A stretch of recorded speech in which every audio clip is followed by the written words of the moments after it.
For this session, we will talk about your local taxation. So you know that your taxes can be levied by your national government, which now gives rise to our national taxes. And it can also be levied by the local government, which now gives rise to our local taxes. So we will now learn the different local taxes, but actually we couldn't learn all of our local taxes because when we talk about local taxes, we talk about different LGUs. So that may be Baguio, that may be Tugigaraw, that may be Zamboanga, whatever place which has of course, a local government. However, here, what we will talk about is not the specific taxes per local government. We will talk about the uh, regulatory power of our LGC or our local government code as to our taxes. So when we say regulatory, more of the limitation. So when we say limitation, it is the maximum amount of local tax that can be imposed by a local government. So here we have your constitution, which is the main uh, root of the taxing power of our local governments. So with the constitution, particularly Section 15 of Article 10 or Section 5 of Article 10 of the 1987 Constitution, which provides now for the power of the local government to tax, of course, those businesses or those subjects within its locality. For example, in Baguio, you can only tax all of those in Baguio, whether that is business or an individual, or whatever type of subject matter that is. So the Constitution provides for that. And remember, when we talk about Constitution, it is not self-serving in a case that it cannot act on its own. So without a law which provides for the enactment of a particular provision in the Constitution, you cannot enforce that.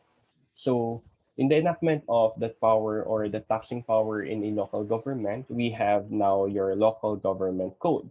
So when we say your local government code is more of regulatory, it means that it limits the amount that the local government can tax among its subject matters. So for example, the subject matter is the business, the local government code provides only for the limitation or the maximum amount of local tax that they can impose out of that subject matter. So again, for example, the subject matter is a business. Let's say you are into a restaurant business in Baguio City. Now, the local government can only impose you up to a certain amount because under the LGC, it provides for a regulatory power among your local government units to impose a limit or a maximum amount of local tax that they can impose among the subject matters they want to tax. So I hope we are clear here that we will not talk about the local taxes per local government unit, but we will talk about your local taxes as to the limitation or as to the maximum amount of local tax that they could impose among subject matters. Okay? So again, as we go through our discussion, we will learn the different maximum amounts or limits that a local government could impose on a particular subject matter. So since we're talking about local governments, we will talk about different types of local governments, of course, and that could include, of course, your province, your municipalities, your city, and your barangay. I hope by now you know the differences out of these four items. So actually, municipality or city are almost the same.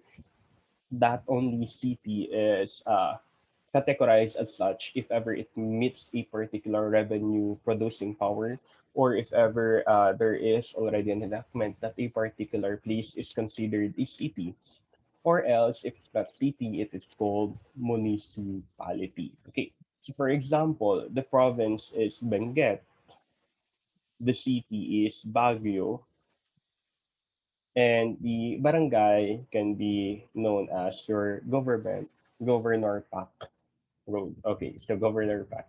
So that is your barangay, if ever that is considered a barangay, I don't know. So that can be an example. So Benguet can impose a local tax, Baguio can impose a local tax pursuant to it becoming a city, and Governor Pac can impose a local tax pursuant to it being a barangay. So take note when we talk about our local taxes later, we will lay it down. Province, what are the limits for a province? What is the maximum amount of local tax that a province can impose? And what are the subject matters? Next, we have your municipalities or cities the same. What is the limit? What are the subject matters? We have also your barangay. What are the limits and what are the subject matters? But actually, as early as now, I am telling you that the city here, city has the most kind of discretion of local taxation because mostly province municipality they are really given their limits, but in city they have the widest discretion as to your local taxation. So later you can see that one. We will give each local taxing power of particular LGU, whether that is province, municipality, city, or barangay. Okay, having now at least an idea on what we will talk about this morning, we will now dwell on local taxation per se. Remember, what we will talk today is it's mostly about your limitations or the maximum amount that a local government can impose on a particular subject matter, whether that is province, municipality, city, or barangay. Let's start. So the local taxing power. So the local taxing power, as I said a while back, came from your Article 10, Section 5 of the 1987 Constitution. And if we try to read it, each local government unit shall have the power to create its own sources of revenues and to levy taxes, fees, and charges subject to such guidelines and limitations as the Congress may provide, consistent with the basic policy of local autonomy.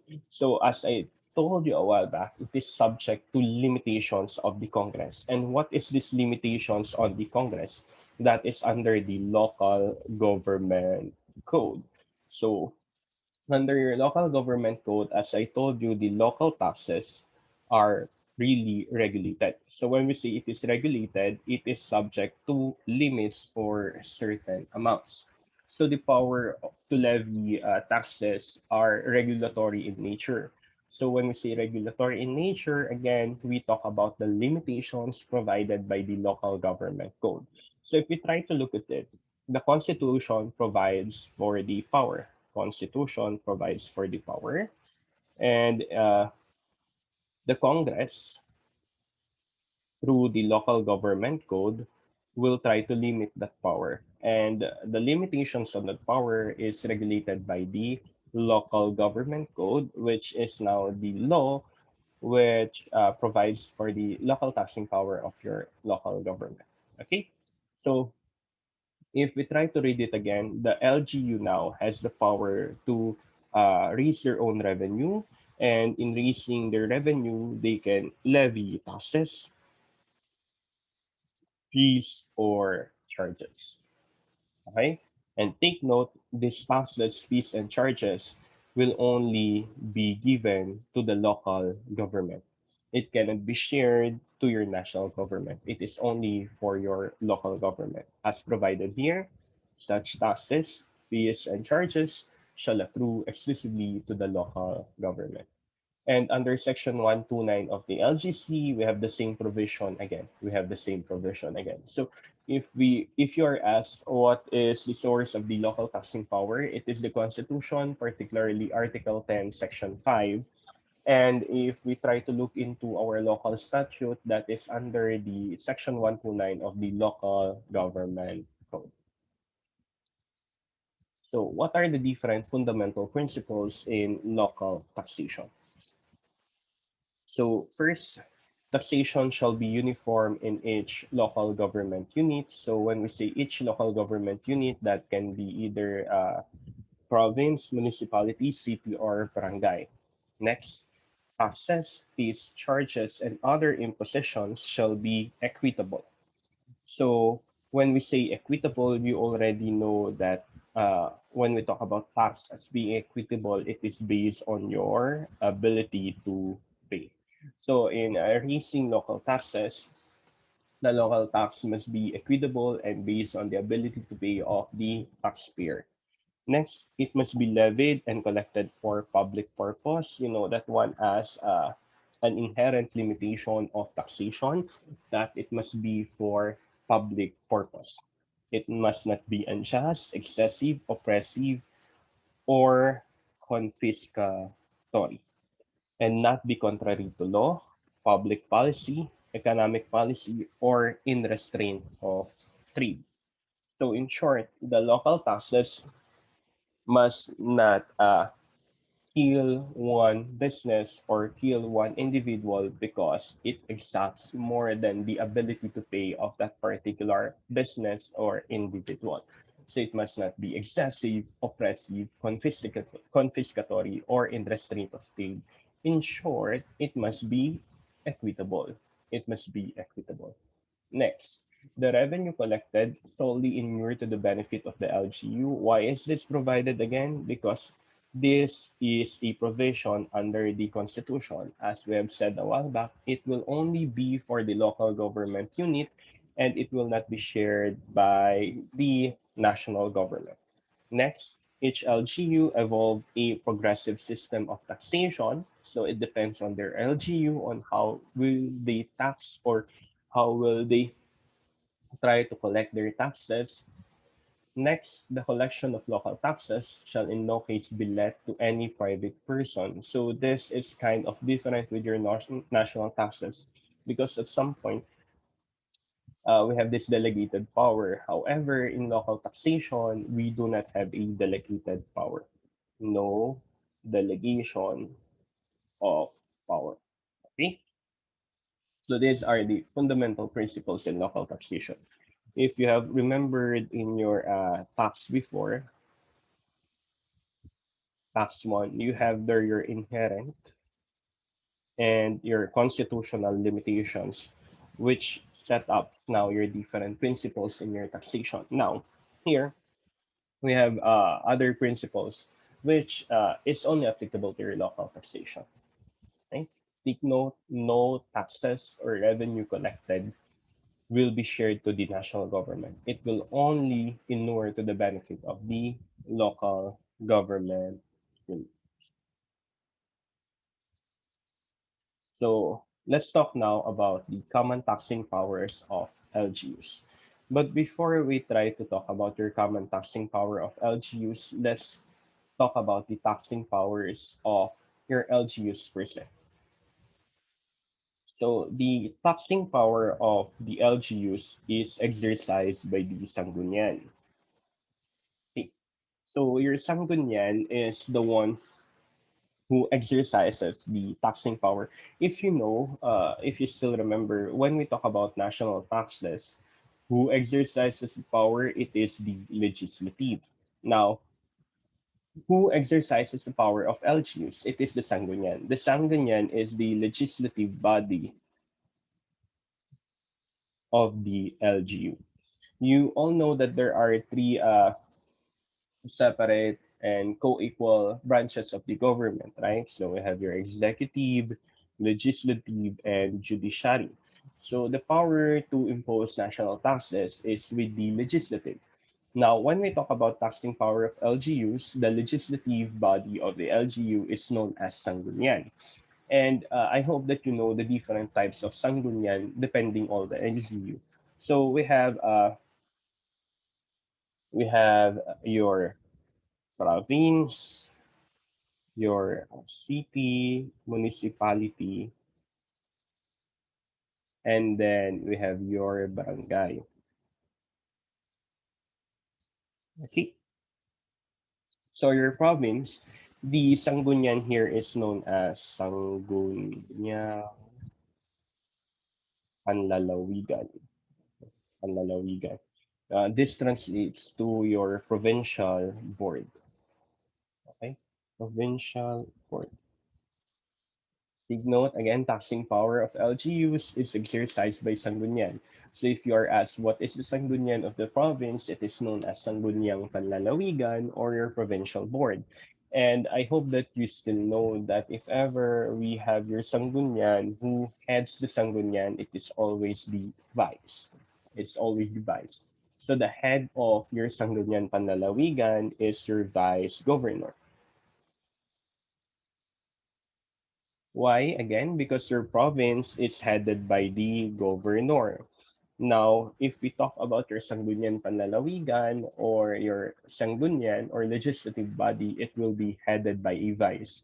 So who is the head of a Sangguniang Panlalawigan? It is your vice governor. Next, we have your city. Your city is known as Sangguniang Panglungsod. Pang, I don't know if it's Panglungsod or Panlungsod. Uh, I hope you just get the idea that it is lungsod.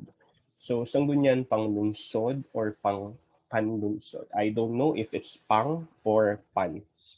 So, in your Sangguniang Panlungsod or Panglungsod, uh, we call this one your city council.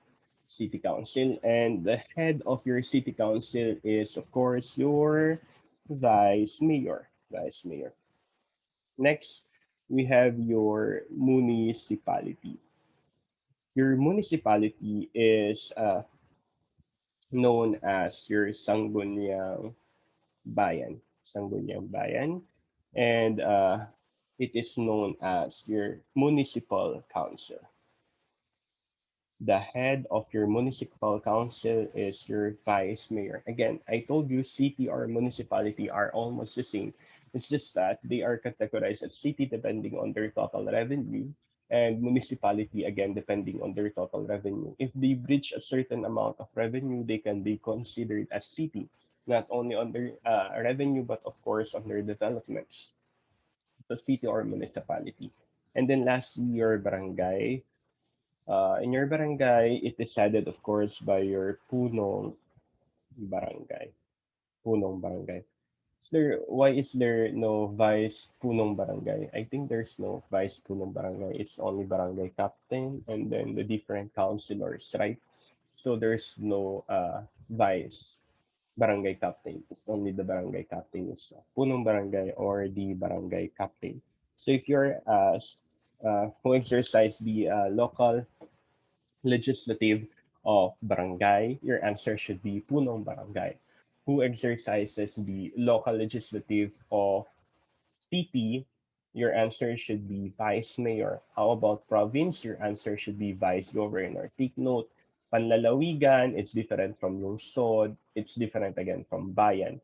Province, Sangguniang Panlalawigan, city, Sangguniang Panglungsod, municipality, Sangguniang Bayan, and then barangay, we have your punong barangay.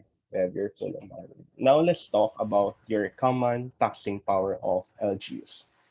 As we talked about a while back, your LGUs can impose taxes, including fees and charges. So what are their common taxing powers?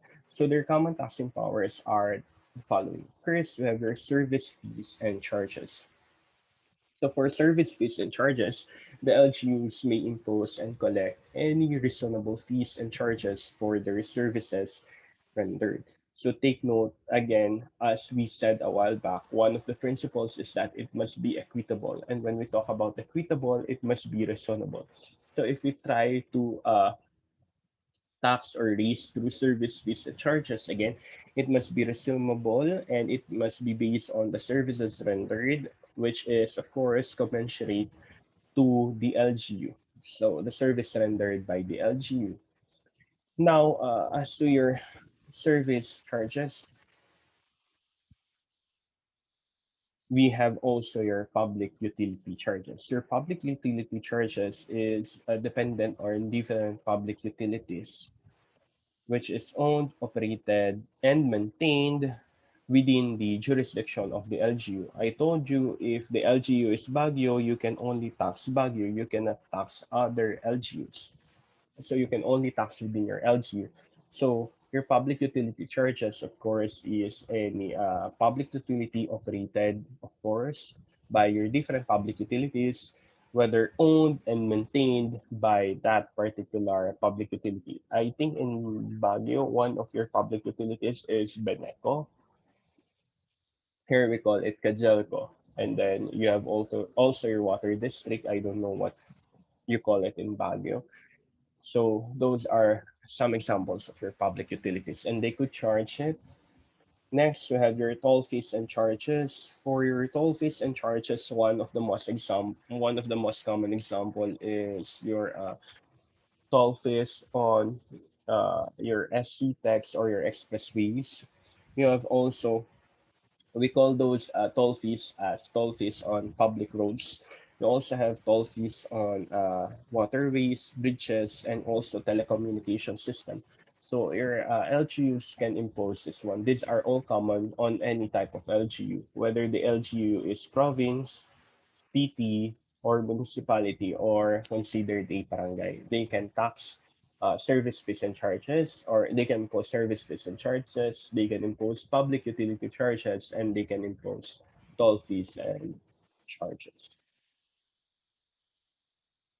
Now, let's talk about the taxing authority. Again, who it is exercised by the Sanggunian of the LGU concerned. So, who are the Sanggunians again? We have here Sanggunian Panlalawigan, Panglungsod, and Sanggunian Bayan.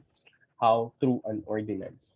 So, if the national government has the Senate and then the House of Representatives, together we call this one your Congress. If the national government has the Congress, which now gives for the law, the local government has the Sanggunian, which now provides for ordinance. So the laws provided by your Sanggunian is known as ordinance. Sometimes you know this one as local ordinance. Or if you try to read those posted in the conspicuous places in your barangay or in your locality, you will see their per local ordinance number. So that is the law provided by the Sanggunian. So what can be subjected by your taxing authority? Any subject matter. So they could tax any subject matter except local water districts, cooperatives duly registered by the CBA. We have also non-stock and non-profit hospitals and your educational institutions. Now, we have here also your principle of preemption or exclusionary rule. So what is this principle of preemption? So if ever the national government elects to tax a particular area, it is impliedly withholding from the LGU the delegated power to tax the same. So for example, the national government wants to tax only Governor Pak Road. Right. So once the national government takes that power to tax the Governor Pack Road, what happens now is that the LGU cannot tax Governor Pack because of the principle of preemption. So that is again one of the exemptions. So again, the taxing authority of your local government units is through the Sanggunian. The Sanggunian will impose an ordinance which can now tax any subject, except the following: local water districts, cooperatives, non-stock and non-profit hospitals, educational institutions, and any preempted power by the government. So what are the preempted power of the government? If ever the national government will try to elect to tax a particular area in that particular LGU. Let's now start talking about the taxing powers of the different LGUs. So again, we will talk about the taxing power of the following LGUs: provinces, and then we go with your municipalities, and then we go with your cities, and then we go with your barangay. As I told you, cities has the broadest power among them because unlike provinces and municipalities, they are subject to certain limits, which we will talk about. Again, when we talk about limits, this is the maximum amount that a particular province or LGU can impose. So let's start taxing power of provinces. So the first taxing power that we will discuss is the subject of real property ownership. So if there is a transfer of real property ownership, the tax base is the fair market value and the tax rate is not more than 50% of 1%. So this transfer of real property ownership, if the transfer is under CARP or Comprehensive Agrarian Reform Program, it is not considered subject to this particular tax. So again, what is our subject? The real property ownership. If you try to look at it, it is likely to your percentage tax, wherein we have a particular subject and then we have a base and what is the rate. If you still remember your percentage tax, it is almost the same. So we have a subject here again, what is the base and what is the tax rate.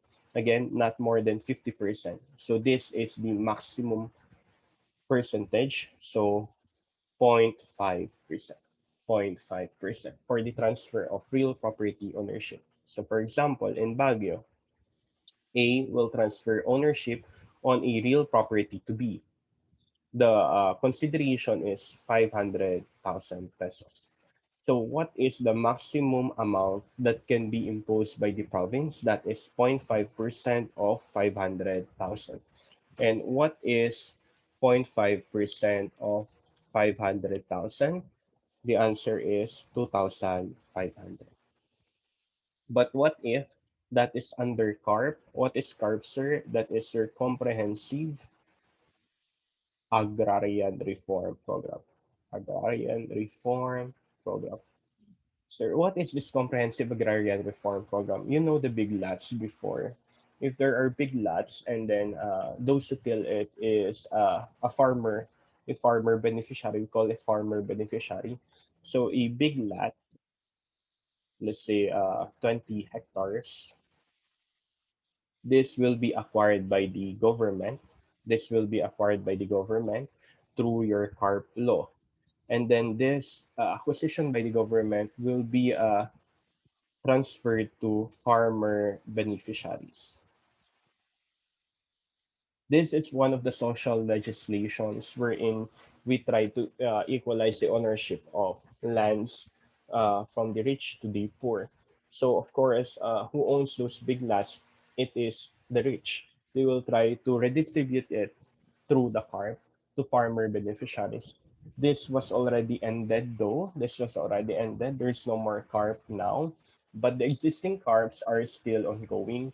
So I think 2016 or 2017, I don't know what particular year, but uh, it is already ended. So as of now, the agrarian reform or the Department of Agrarian Reform cannot possess or get a big lot out of its own owners already because the car program already ended. Okay, take note again. What is taxed here? The real property ownership, 0.5% of the consideration or the fair market value. This is the maximum amount. So if the question, the most proper question here is what is the maximum amount that the province of Benguet, for example, can impose on A, that is 2,500 pesos based on our example. Another taxing power of province, we have your printing and publication. But remember, one of the exempt here is educational institutions. That's why if there are materials prescribed by the Department of Education, Cultures, and Sports, actually this is DEX. But DEX is already abolished. It is now known as your Department of Education for school texts or for the materials used for educational purposes by DepEd, it is exempted. So any printing and publication business, they are subject to this one. So for new business, they are based on capital investment and the succeeding calendar year, it is your annual receipt. So what is this capital investment? Of course, the amount of capital invested to the business. That is the amount provided by an individual, partnership, or corporation as their starting equity. So if it is new business, it is based on capital investment and it is 120 of 1%. So what is 120 of 1%? It is known as 0.05%. Take note the difference. A while back, it is 0.5%. Now it's 0.05% if that is new business based on capital investment. On the succeeding calendar year, it is now based on its annual receipts. Succeeding calendar year, it is now based on the annual receipts, 50% of 1%, so that is 0.5%, 0.5%. So for example, printing and publication business. So you see the capital invested is 2 million pesos. And then year one receipts is 500,000. Year two receipts is 800,000. And then we have year three receipts of 900,000. How much is the maximum local tax that can be imposed by the province on its first year and on its second year? Okay. On its first year for a new business, it is based on a capital investment. So the capital investment is 2 million multiplied by 0.05%. On the succeeding calendar year, which is the second year, it is based now on the annual receipt. And the annual receipt on the previous year is 500,000 times 0.5%. Okay? It is the gross annual receipt of the preceding calendar year. Preceding calendar year. So if we are to get for year two, our base will be year one. So 500,000 times 0.5%. So 2 million multiplied by 1 over 20 multiplied by 1%. So this is 1,000. And then 500,000 multiplied by 1%, 50% of 1%, so 2,500. Take note of this. If it's new business, it is based on the capital investment on the first year. And on the succeeding calendar year, it is based on annual receipts of the preceding year. So if we are to compute for the third year, you will base it on the 800,000 now. Okay? So 800,000 times your 50% of 1%, 0.00. So this is 4,000 pesos. Remember this one. So business of printing and publication, except for those printing and publication by the TEPED. New business based on capital investment, succeeding calendar year annual receipts of the preceding year. Take note of the tax rate. Again, this is the maximum amount that can be imposed by a particular province. Next, franchises. For franchises, here what we tax is, of course, businesses which enjoys franchise. So again, it is based on a new business, based on capital investment, succeeding calendar year annual receipts. This is the same with your printing and publication. Next, you have your sand, gravel, and other quarry resources. Sand, gravel, and other quarry resources. Sir, what is the sand, gravel, and other quarry resources? So if you ever met a quarrying business, they try to quarry, of course, on a public land, or they try to quarry in the beds of seas, lakes, rivers, or any water. So they try to quarry there. Sir, what do they quarry? They quarry sand and gravel. They quarry those sand and gravel. You know the stones that you buy. They just quarry them on a public land. So these businesses which are under quarrying, they are to be subject by the province on a local tax, the fair market value in the locality of that particular quarried resource, which must be not more than 10%. It is not more than 10%. So this is the maximum amount. So the maximum amount is 10% based on the fair market value in the locality. So let's say uh, the fair market value of the sands, stones, gravel, and quarry resources is 300,000. What is the maximum amount of local tax by the province? The maximum amount of local tax by the province is 10% of that 300,000. So we have here 30,000 pesos. 30,000 pesos. Next, taxing power of the provinces is for the professionals. So this is imposed on any person which is, of course, engaged in the exercise or practice of his profession, which requires our government examination. The exemption is if ever this professional is employed in the government. The amount of tax is not to exceed 300 pesos. So this is on the provinces for the professional, 300 pesos annually before January 31 or uh, on or before January 31. That is the date of payment. And the place of payment is the principal place of business wherever you are located. Sir, question. What if I have two professions? What if I have two professions? You pay per separate profession. So you pay for two professions. Okay. So take note of this. A line of profession cannot be exempt if ever it is conducted with another profession. So for example, you are a CPA lawyer. So you have two professions, CPA and lawyer. So you are not exempted on paying professional tax on being a lawyer because you are exercising your CPA lawyer. You should pay those two separate professions. You should pay those two separate professions. Okay.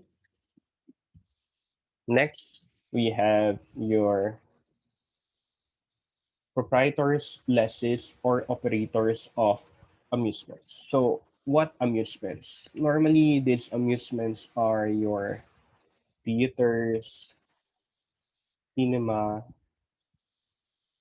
concerts, circus, acting, other places of amusement, except your opera, drama, painting and art, musical, and literary presentations.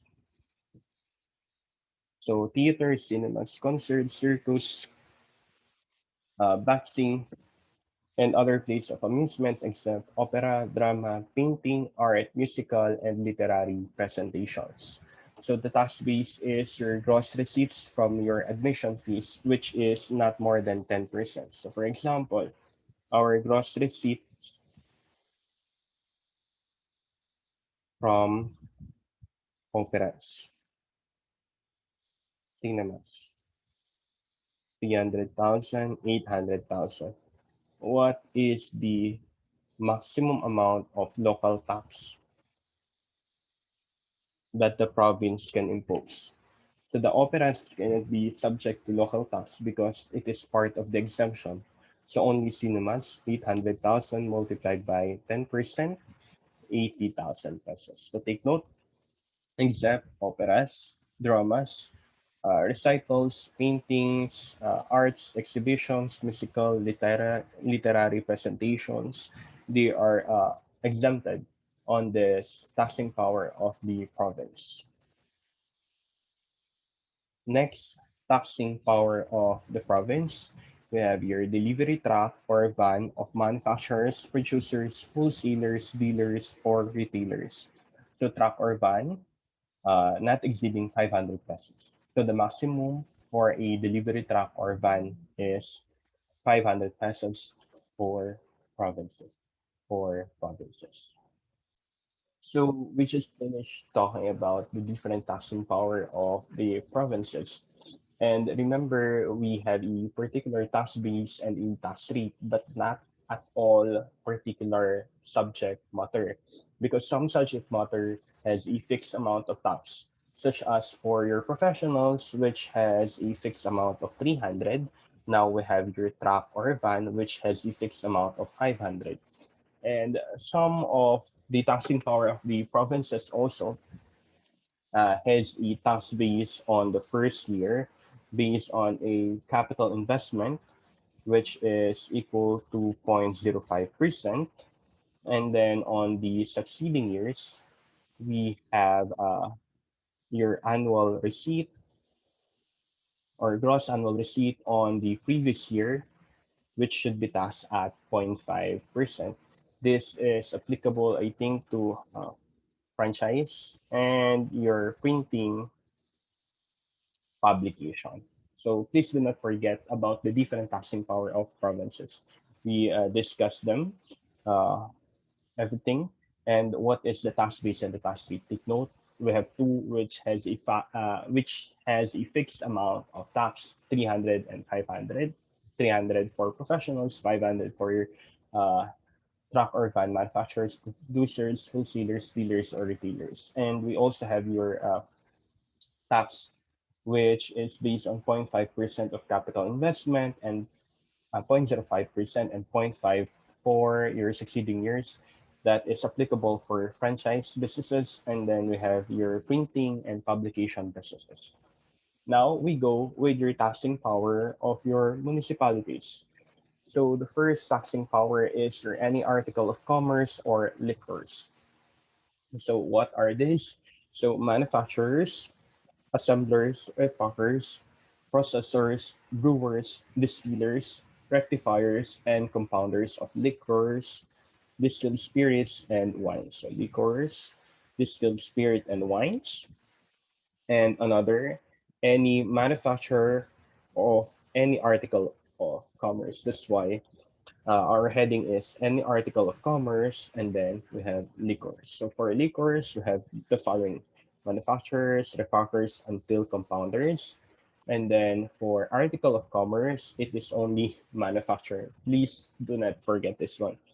On your liquors, distilled spirits, and wines, we have manufacturers, assemblers, compounders, whatever you could think of for a particular liquor, distilled spirit, or wines. But for article of commerce, only manufacturers. So the tax base is again gross sales or receipts. As you can see, we are taxing businesses. So it is most likely your percentage tax. It is a lighter percentage tax, but the tax base is always sales or receipts, and we have a particular tax rate. So the tax rate for your article of commerce and for liquors, if the sales or receipts is less than or equal to 6.5 million for the preceding year, it is based on a fixed amount based on the gross sales or receipts. So this fixed amount on gross sales or receipts, it is kind of a schedule. So we have a schedule. This is the amount of income, and this is now the fixed amount of the tax. But if it is more than or equal to 6.5 million, it is based on the percentage, which should not exceed 37.5% of 1%. That's for municipality as to your liquors and your article of commerce. Next, we have your wholesaler, dealer, and distributor of any article. So wholesalers, distributors, or dealers of any article of commerce, take note. In the first one, we only have your manufacturer of any article.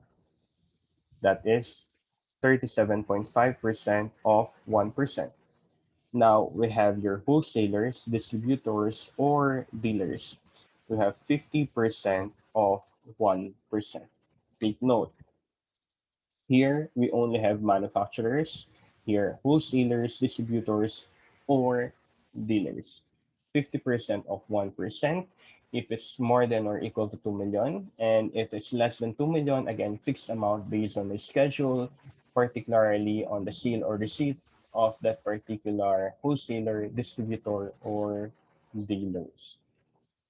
Next, we have your essential commodities. So exporters, manufacturers, millers, producers, wholesalers, distributors, dealers, or retailers of essential commodities. The question is, what are these essential commodities? So the essential Commodities are your rice and corn, dairy products, uh, agricultural products, oil and gas, poultry feeds, mm, school supplies. What else? Marine products, preserved or processed products. These are all considered essential commodities. One, two, three, four, five, six. I forgot. I forgot one. I forgot one. Cement. Cement is considered essential commodity. Yeah. So those are your essential commodities.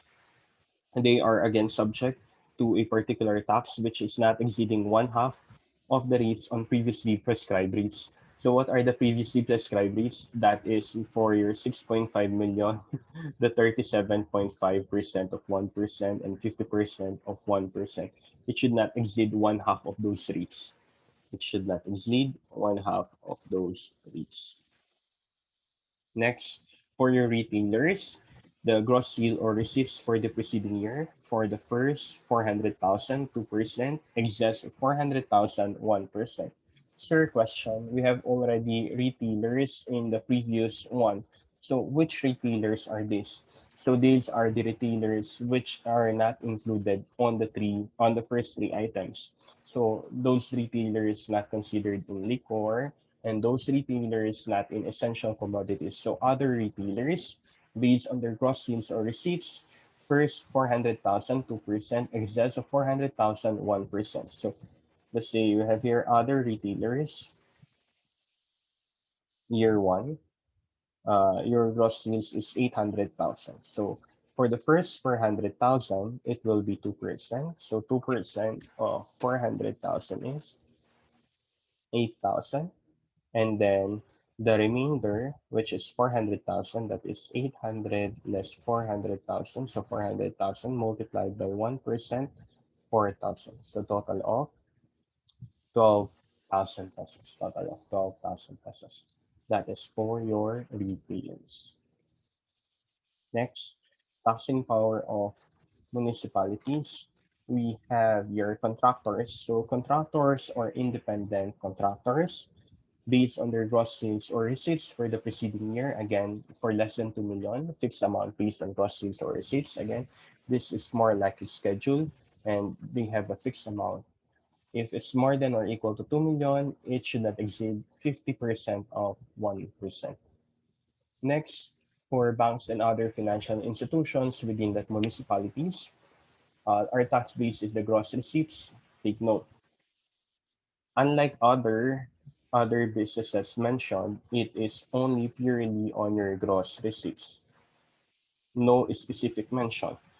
But in your banks and other financial institution, it is now specific as to the source of receipt. So what are those? Interest, commissions, discount from lending activities. Sir, what is a discount from lending activities? If you still remember wherein you have this particular note, for example, 800,000, you will sell them to the bank with before the maturity. They are considered discounted. So any income out of that discount on lending activities, it is included in our tax base. Next, income from financial lending, dividends, rentals on property, profit from exchange or sale of property, and insurance premium. Again, for banks and other financial institutions, we have a specific source of receipt. And please take note of the specific source of receipts. We have interest, commissions, discounts, until insurance premium. The tax rate is 50% of 1% out of that gross receipts. 50% of 1% out of that gross receipts. Next, we have your peddlers. Your peddlers, it should not exceed 50 pesos per year. So the maximum amount for peddlers is 50 pesos. Who are these peddlers? I don't know if ever you've seen this already. Let's say a tricycle, and the tricycle has different items that is sold. They carry it around the municipality, so we consider them peddlers. Another one, those with bicycles and they have street foods in it, they are considered peddlers. So you will only tax them. The maximum is 50 pesos. For any other business not mentioned, we only mentioned those liquors. We mentioned those essential commodities. We mentioned retailers. We mentioned contractors. We mentioned banks, and we mentioned peddlers. So any other business not mentioned, they are subject to 2%, maximum of 2%, maximum of 2% gross sales or receipts for the preceding year or on the preceding year. Other taxing power of municipalities, we have your permits or licenses. Permits or licenses. Next, we have your fees for sealing and licensing of weights or measures. You know, there's sealing and licensing of weights and measures. Normally, alam nyo yung sa palengke, yung pinagkikulahan. So, meron yung fees. So, that's another fees that is collected by municipality. Another, we have your fishery rentals, fees, and charges. So they have exclusive authority over grant of fishery privileges. So in short, you cannot start your fishery business without getting, of course, or paying these fees and charges to the municipality. For your permits and licenses, you already know this one. Though business permits or licenses, of course, you need to pay it to your municipality. So these are other fees and charges imposed by municipality, permits and licenses for businesses. We have your fees for sealing and licensing of weights and measures. And then we have your fishery rentals, fees and charges, particularly for the exercise of your fishery business. So we finish now municipalities, the taxing power of municipalities. So in the taxing power of municipalities, we learned their taxing power for businesses, which is likened to your percentage tax. And then we have other fees and charges, particularly these three items. Now we go to the taxing power of cities. I told you the taxing power of cities has the widest distribution among all of your LGUs. So as you can see, the LGUs a while back in your province, we have maximum amount. The LGU for your municipality, we have maximum amounts again. But for city, they have the widest discretion. So as you can see, the city may levy taxes, fees, and charges which the province or municipality may impose, and the city may also levy percentage tax on any business not exceeding 3%. So unlike your province and municipality, they are properly regulated. They have limitations, but for cities, it is not as specific as to the particular business or subject matter that is taxed. They could levy anything.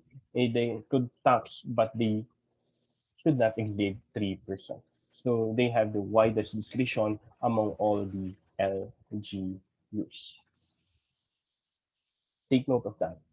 I think earlier on our introduction, I've already told you that cities has the widest discretion among the different LGUs. So now, as you can see in the taxing power of cities, you only have these two. They could levy anything, but not exceeding 3%. We go now to your community tax. So for your community tax, this is also known as your poll tax, capitation, or your head tax. Poll tax, capitation, or your head tax. Okay. So who can levy community tax? Community tax can only be levied by a city or municipality. It cannot be levied by a province. Of course, it cannot be levied by a barangay. Okay. So your community tax, normally you know this one as your community tax certificate, or commonly known as cedula. Commonly known as cedula. So to compute for the amount of our community tax, it depends on the type of the payer of community tax, the payer of community tax. If the payer is individual or a corporation, if that is individual, who is liable? Every inhabitant of the Philippines, 18 years of age and must be employed. It does not mean that if you are 18 years of age and you are now liable to community tax. No, you must be first employed for at least 30 calendar days. Next, if you are engaged in business or occupation, if you own a real property, or you are required by law to file tax return. So what is the rate? It is 5 pesos basic tax plus additional 1 peso over 1,000 for the total income plus value of property. And it should not exceed 5,000. So this additional tax should not exceed 5,000. So what is the maximum? The maximum is 5,005 pesos. The maximum is 5,005 pesos. So for example, your total income is 100,000 and your property is valued at 1 million. So how much is your community tax if you are individual? If you are individual, you have now your basic tax of 5% and additional tax, 5 pesos and additional tax, 1 peso for every 1,000 of 1,100,000.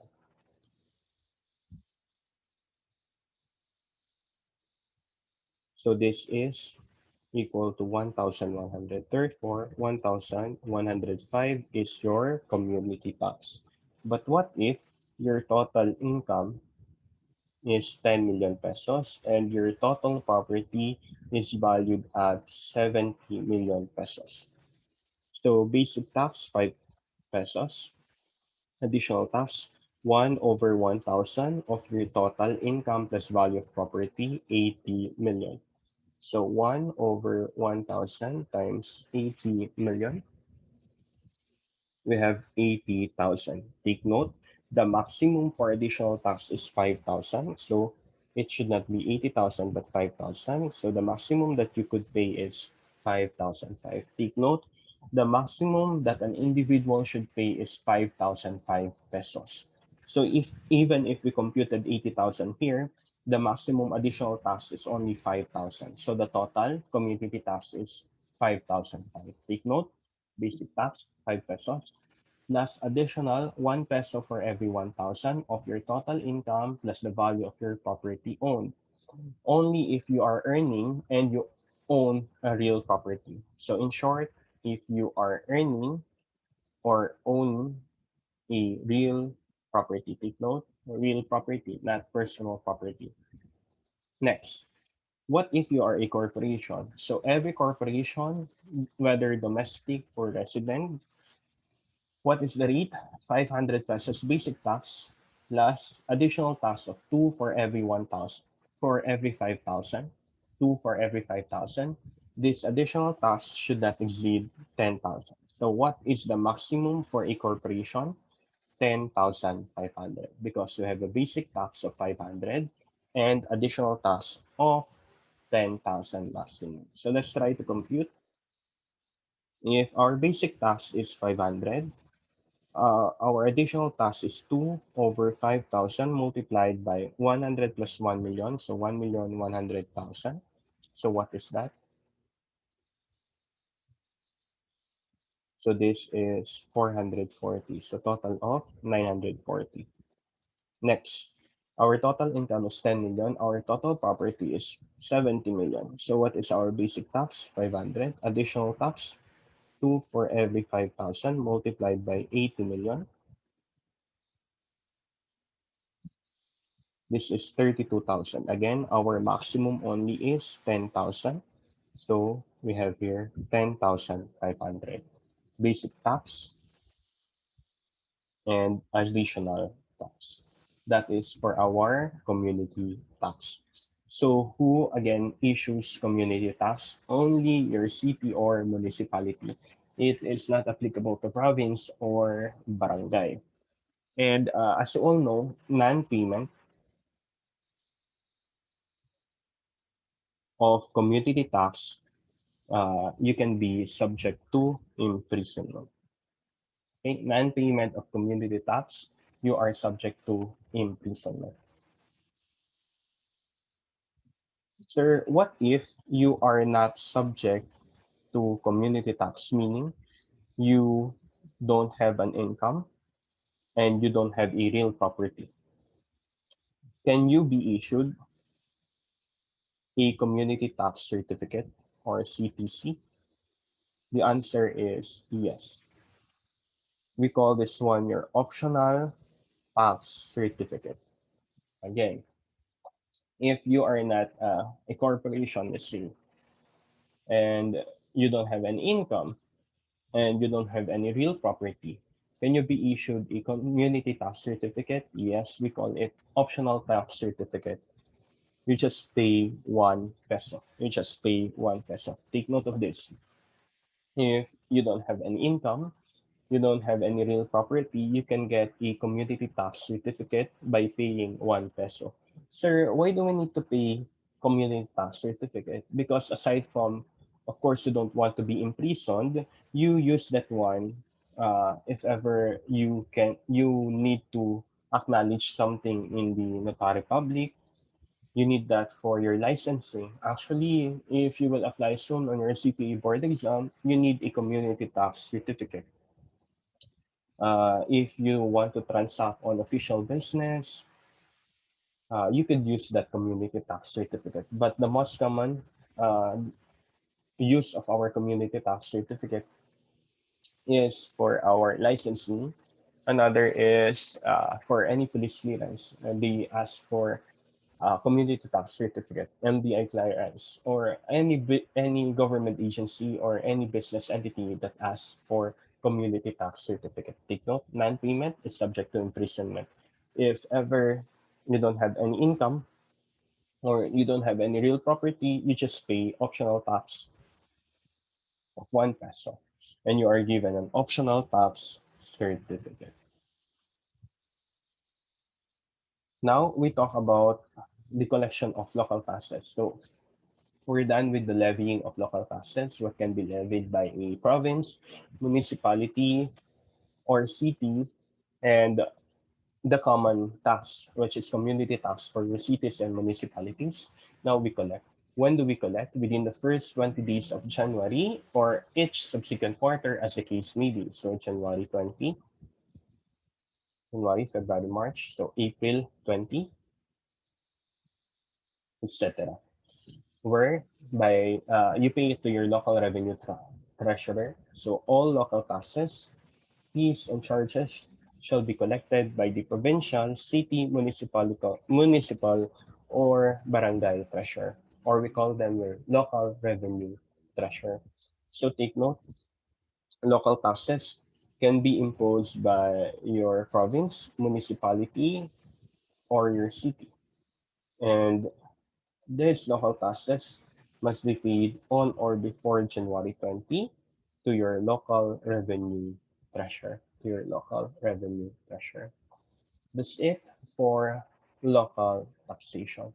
Again, what we discussed in this particular session is only those limitations are the limitations or the regulatory power or the maximum amount of local tax that can be imposed by a province, by a city, or by a municipality. So we outlined the different businesses or the subject matters, which is subject of tax, what is the tax rate, and what is the tax base. Take note for CPC, applicable to city or municipality only. That's all.